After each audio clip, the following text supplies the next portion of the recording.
আজকের পর্বটি একটু অন্যরকম। মার্চ মাসে ইয়ার এন্ডিং এর প্রেশার আর তার সাথে মহাজনদের অত্যাচারের হাত থেকে রক্ষা পেতে দুদিনের জন্য যাওয়া যেতেই পারে ডুয়ার্স।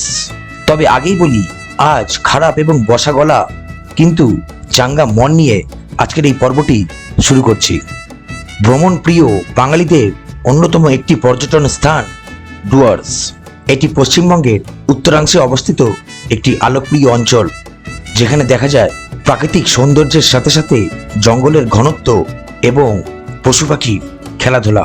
এখানে বন্য প্রাণী ও প্রাকৃতিক উদ্যান সহ অনেক আকর্ষণীয় জায়গা রয়েছে। বন্যপ্রাণী প্রাকৃতিক উদ্যানগুলির মধ্যে রয়েছে Gorumara forest, Chapramari forest, Buxa tiger reserve এবং রয়েছে জলদাপাড়া স্যাংচুয়ারি। ডুয়ার্স কথাটির অর্থ হলো প্রবেশদ্বার। প্রবেশদ্বার হলো আমাদের একটু রিল্যাক্সেশনের, কাজের চাপ থেকে নিজেকে মুক্তি আর বন্ধুবান্ধব ফ্যামিলির সাথে একটু চিল করার। তবে আজকের পর্বে তোমাদেরকে আমি দেখাবো দুদিনের জন্য ছুটি কাটানোর একটি সুন্দর রিসর্ট, আর তার সাথে দেখাবো আমাদের হোলি খেলা।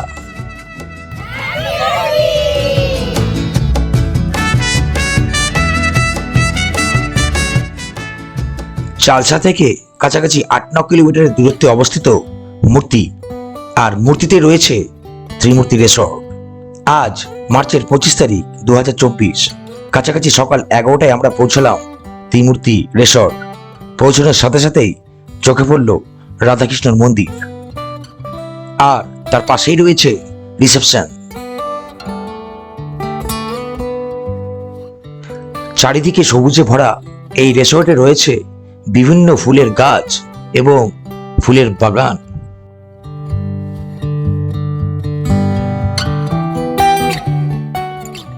রয়েছে ছোট ছোট শিশুদের জন্য প্লেগ্রাউন্ড।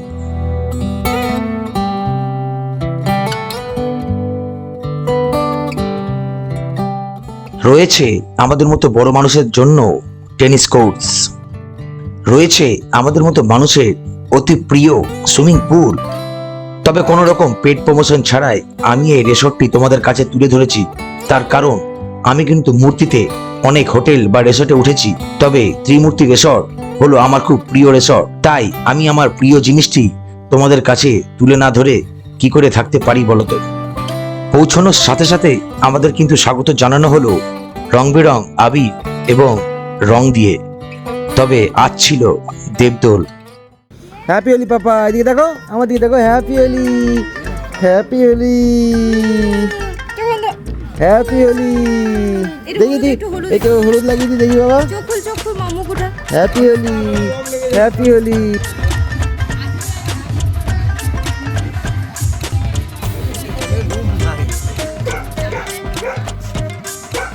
হ্যাপি হোলি পাপা।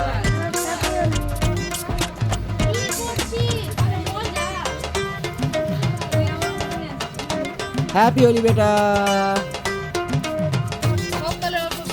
হ্যাঁ, গুড। আজকে আমাদের হ্যাপি হোলি।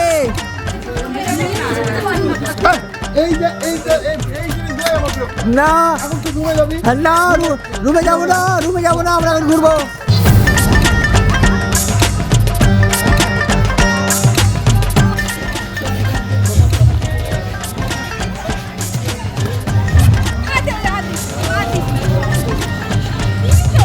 তবে যতক্ষণ না আমাদের রুম রেডি হচ্ছিল ততক্ষণের জন্য আমরা ভাবলাম যে ঘুরে আসি একবার মূর্তি নদীর ধার থেকে।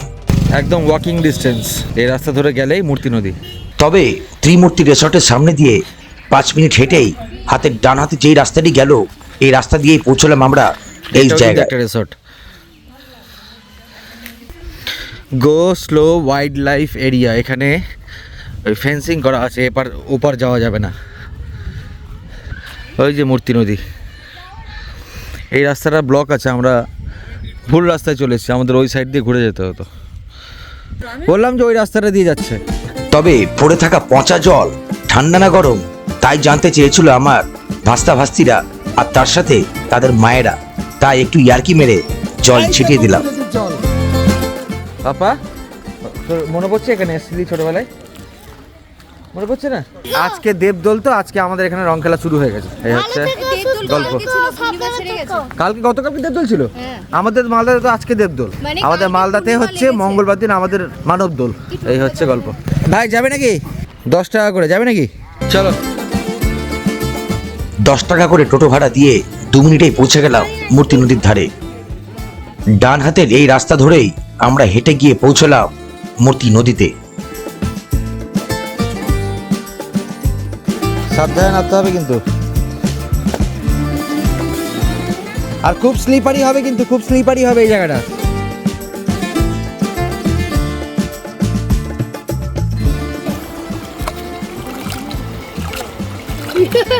জল অতটা ঠান্ডা নেই।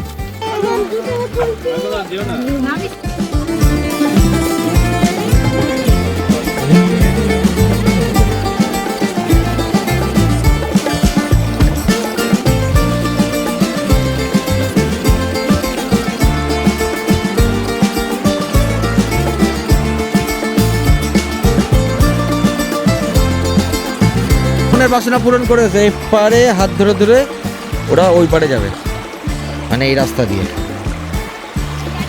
এটাই তো মজা।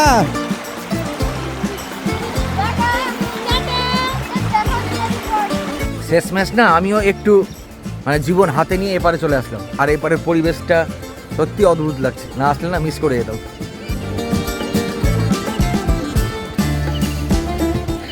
বালি পড়ে আছে, বালি বালি আর পাথর।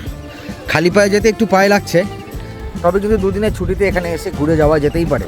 কাছাকাছি মালদা থেকেও খুব কাছে, শিলিগুড়ি থেকে তো খুবই কাছে। জলপাইগুড়ি হোক, এদিকে বালুরঘাট, গঙ্গারামপুর, প্রত্যেকটা জায়গা থেকেই খুব কাছে। তবে কিন্তু আমরা বাচ্চাগুলোকে এপারে নিয়ে আসিনি, কেননা বাচ্চাকে কিন্তু এপারে না নিয়ে আসাই ভালো। তবে দিনের বেলা ছিল বলেই কিন্তু আমরা জাস্ট ওপারেই গেছিলাম। আমি কিন্তু কখনো তোমাদের বলবো না যে তোমরা নদীর ওপারে যাও। তবে কিন্তু আমরা ফেরার সময় আর সেই রাস্তা দিয়ে ফিরিনি। এই রিসর্টের ভেতর দিয়ে একটি রাস্তা করা আছে, যে রাস্তা দিয়ে তোমরা মূর্তি নদীর কাছে যেতে পারবে। এই রাস্তাটাই গেল একদম নদীর ঘাটে। এই যে আমরা ফার্স্টে এই রাস্তা দিয়ে গিয়েছিলাম, আর এখানে টোটো করেছিলাম। আর এই যে হচ্ছে রিসর্টটা, এখান দিয়ে হেঁটেই গেলেই হয়ে যেত, মানে আমাদের টোটো ভাড়া করতে হতো না। মানে 10 টাকা করে যে 80 টাকাটা খরচা করলাম না, সেটা বেকার। রিসর্টে পৌঁছেই গেস্ট ডিটেলস করে পাঠানো হলো আমাদের লাগেজ। আর এই ছিল আমাদের রুম। আমাদের এই রুমটি ছিল ট্রিপল বেডের রুম। আমি এই রিসর্টের ফোন নাম্বার ভিডিও ডেসক্রিপশনে ছেড়ে দিলাম, তোমরা চাইলে কেউ ফোন করেও কন্ট্যাক্ট করতে পারো। এই রিসর্টে ডবল বেডের ভাড়া 2800 টাকা থেকে শুরু।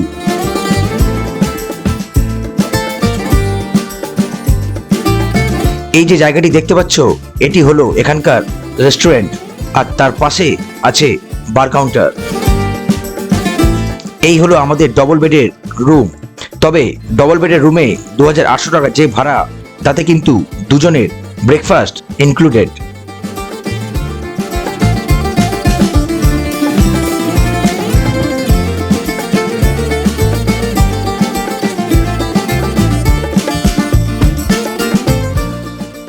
সামনে সুইমিং পুল, তাই নিজেকে কি আর আটকে রাখা যায়? তাই ফ্যামিলির প্রত্যেকে, বাচ্চা কাচ্চা বুড়ো সবাই মিলে নেমে গেলাম জলের মধ্যে।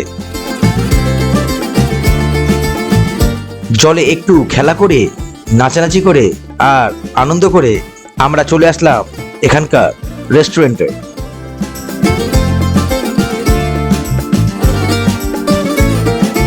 ফুড মেনুর প্রতিটি পেজ আমি এক এক করে উল্টে দেখিয়ে দিচ্ছি। তোমরা যদি কেউ প্রাইস চেক করতে চাও তাহলে একটু পজ করে দেখে নিও।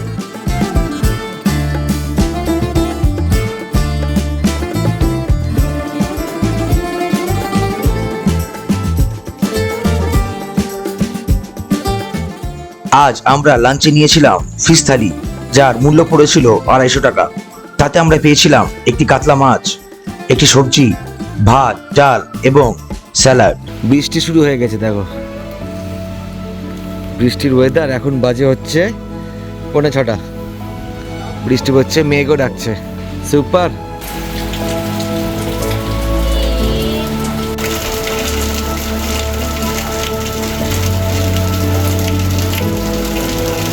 তবে হঠাৎ করে ওয়েদারটা যেন রোমান্টিক হয়ে গেল।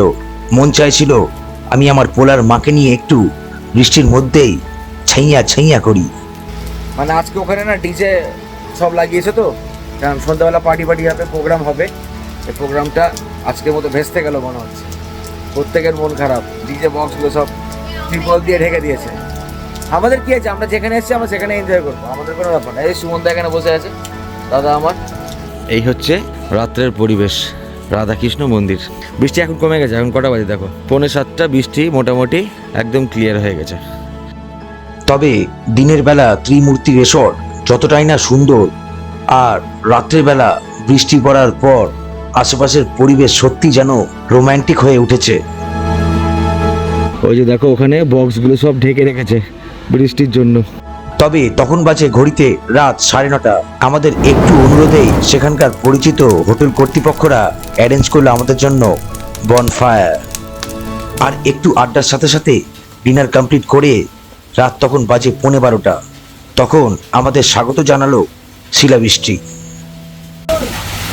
শিলাবৃষ্টি হচ্ছে, শিলাবৃষ্টি, শিল পড়ছে, শিল।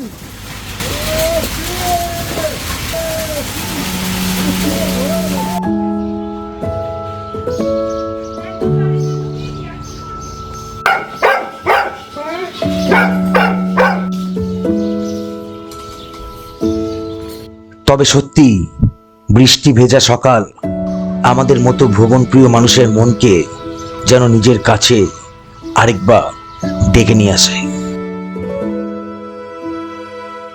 আনলিমিটেড ব্রেকফাস্ট কমপ্লিট করে আমরা প্রস্তুত আজকের হোলি খেলার জন্য। কেননা আজ হলো মানব দোল। তাই আমি সুশান্ত আমার এবং আমার পরিবারের তরফ থেকে তোমাদের প্রত্যেককে জানাই happy Holi. Happy Holi papa, happy Holi.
তবে বন্ধুরা, আমি সুশান্ত যখনই সময় সুযোগ পাই এইভাবেই দেশের এক প্রান্ত থেকে আরেক প্রান্ত ঘুরে বেড়াই, আর তার ভিডিও করে আমি আমার এই চ্যানেলে আপলোড করি। যদি ভিডিওগুলো পছন্দ হয় তাহলে অবশ্যই সাবস্ক্রাইব করো, আর তার সাথে নোটিফিকেশন বেলটা অবশ্যই প্রেস করো।